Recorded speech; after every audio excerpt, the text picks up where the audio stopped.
Dami. Ayan o.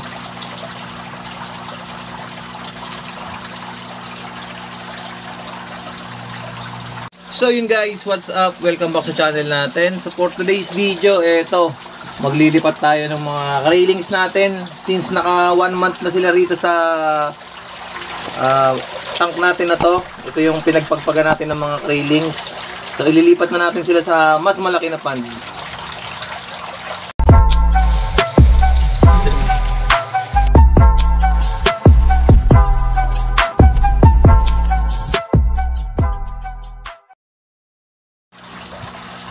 So yun guys, bali tanggalin na natin tong mga aerator muna at ililipat natin yung mga railings natin dito. Okay, natin to. Lilinisin natin to guys para doon sa susunod na papagpagin natin.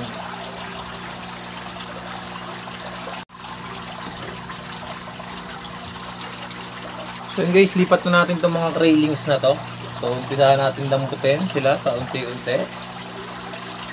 Ayan guys, 1 inch na sila.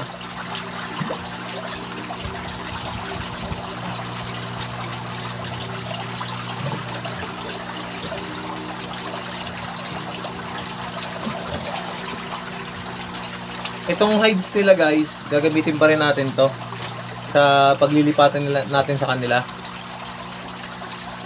Bali, lalagyan natin to ng mas maliit. Masyado kasing malaki to eh.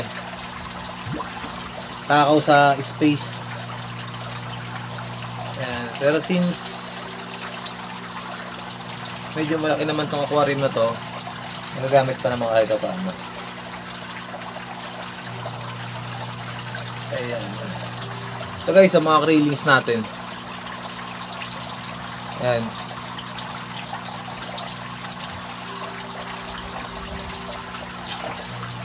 Kunin lang natin ito saglit.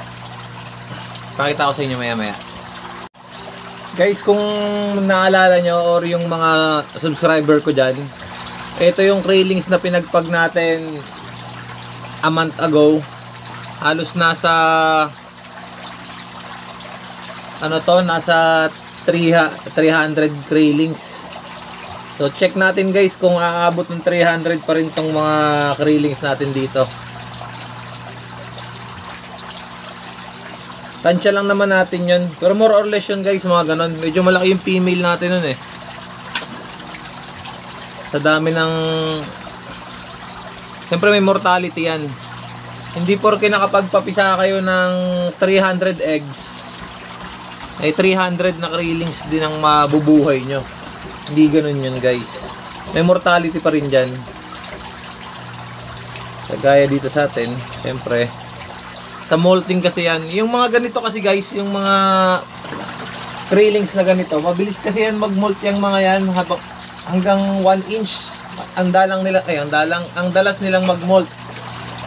So, ang sipag mag-molt ng mga yan. Kaya kung nakikita nyo rito sa video natin, 1 month pa lang. Ayan o. 1 month pa lang pero 1 inch na yung size nila. So, itong inuhuli natin yung mga nasa hides pa lang. Mamaya huhulihin natin yan, gagamit tayo ng net para mahuli natin lahat. So yun guys, natanggal na natin lahat ng hides. So next step, eto, sasandukin natin yung mga natirang mga crayfish dito, ay mga railings natin dito. Ayan guys, dami oh. Oh. Dami pa rin.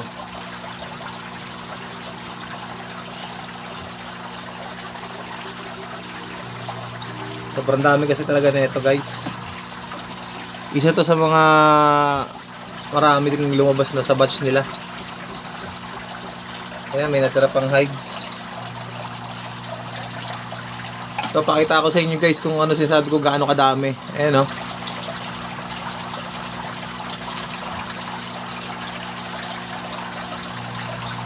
Ito hindi na natin to nilagyan ng ng filter. So, ang ginamit lang natin dito, aerator lang, air pump lang. Kaya, kung napapansin nyo, madumi yung tubig talaga natin. Ang napakalabo talaga.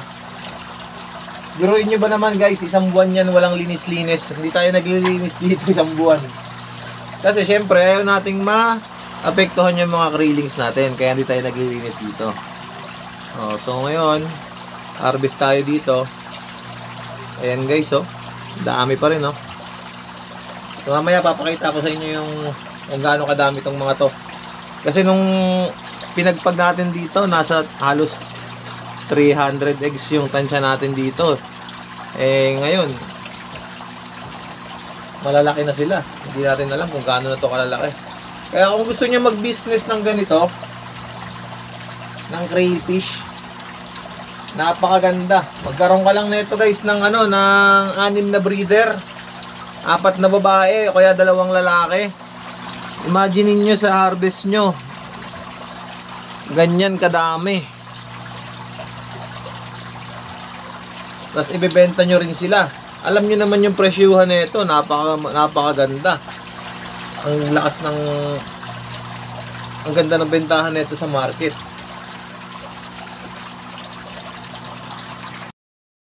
Yan guys, pasilip ko sa inyo.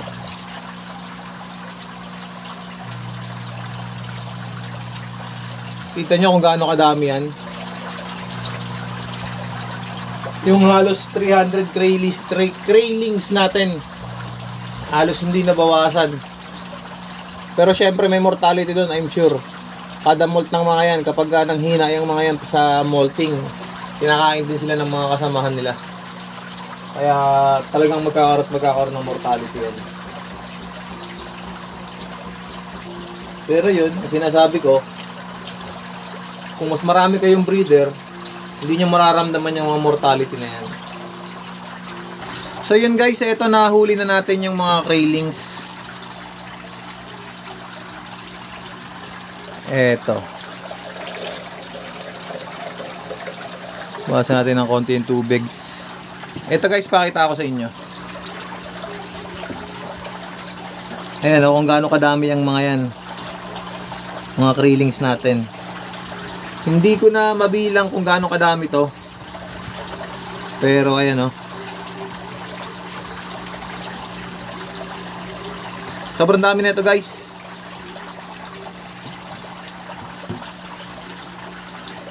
Ayan Ayan napakadaming craylings guys Ayan, ito yung pinagpag natin last month.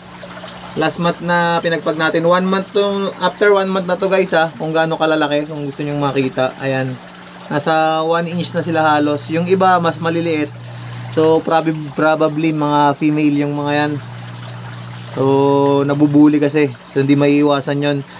So naglilipat tayo ng mga craylings natin sa mas malaking tub or mas malaking tank para mas mabilis silang lumaki. So ginagawa natin yan after a month. Hindi natin yan ginagawa ng wala pang 1 buwan. Kailangan 1 buwan o lagpas ng 1 buwan bago natin ilipat yung mga ganitong klase ng mga craylings. Syempre acclimate din natin to bago lipat natin para hindi mabigla doon sa bagong tank na paglalagyan natin. Tapos mamaya papakita ko sa inyo, magmumolt yung iba dito guys. Molting yan sigurado mamaya. So baka natin marami magmumolt dito.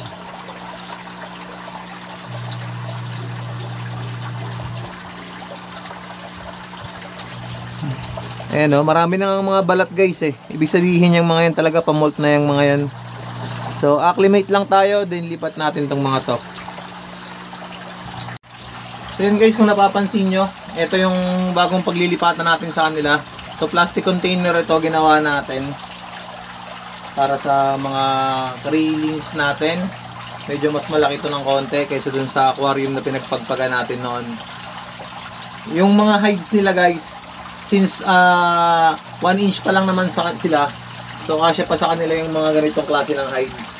Ito, yung mga size 3/4 na PVC natin. So kasyang-kasya pa to. Pwede pa yan sa kanila.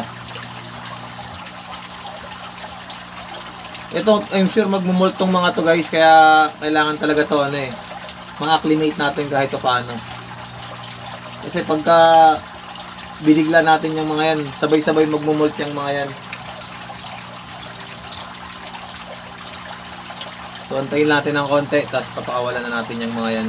Siguro sa tansya ko, nasa ano to, nasa 250. So mga ganon, mga 250 pieces. Ganun kadami guys, sa isang ano lang to isang batch lang to ng isang crayfish natin. So ganyan kadami yung itlog at yung railings na na-produce ng isang buried female natin. Na wala pang 5 inches yan guys, nasa 4.5 pa lang yun. Kung gusto niyo makita yung video kung paano natin ginawa yung binagpag natin at makita niyo yung size ng crayfish na yun, so balikan nyo lang dyan sa video natin. Nandiyan naman yung mga details lahat ng ginagawa natin sa pag-aalaga ng crayfish. So kung gusto niyo gayahin yung technique na ginagawa ko, pwede naman. Kung yung mga nanonood dyan na may sarili silang technique, siyempre guys, ang technique kasi, nasasabing technique kasi, yun yung best way na nagawa natin, na paraan natin ng pag-aalaga. So, hindi ko sinasabing gayahin nyo yung akin o tama yung ginagawa ko. Pero as long as nakikita natin na may progress at nabubuhay naman yung mga pinapakita natin, kagaya nito, so why not, di ba?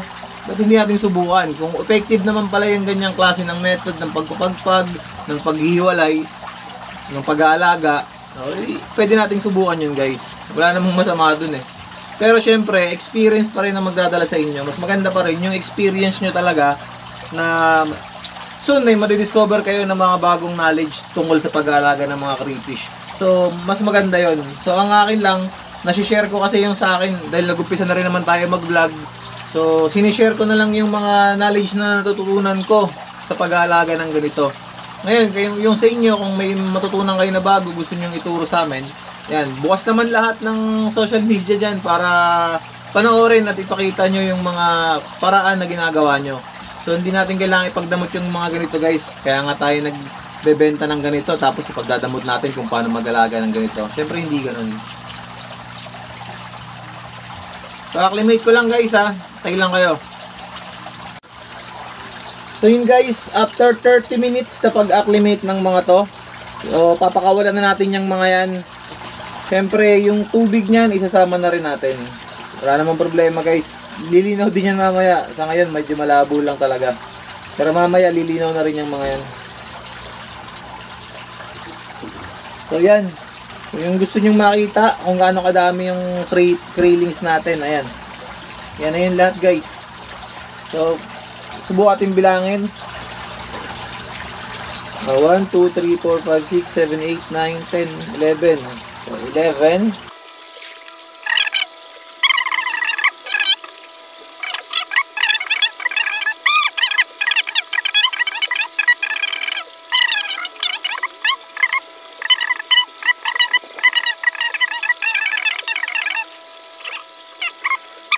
So, sabihin natin yun, more or less 200, di ba?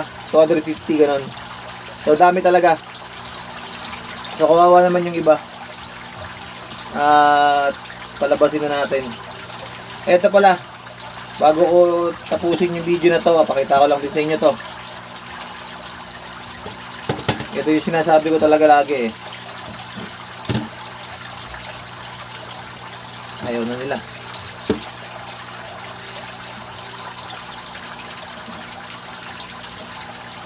Yun.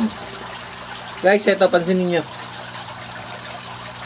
Magkakaiba sila ng size. Hindi sila pare-parehas. Itong dalawa na to.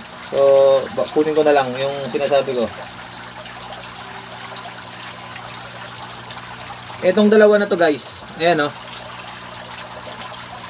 Napakalayo ng size nila. Yung isa 1 inch something. Tapos yung isa 0.5. So, 0.6 mga ganon. Ayan. So, same batch yan. Magkapatid yung mga yan. Pero hindi sila magkasing laki. Diba?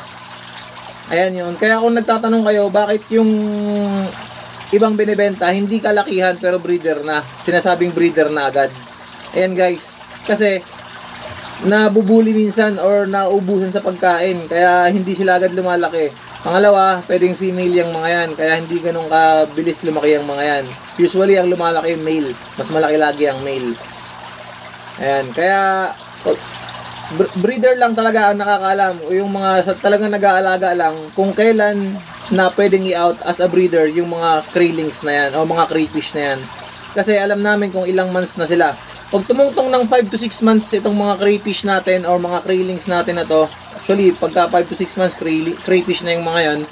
Crayfish na tawag natin. Yan. Pwede namang itlog yung mga yan, guys.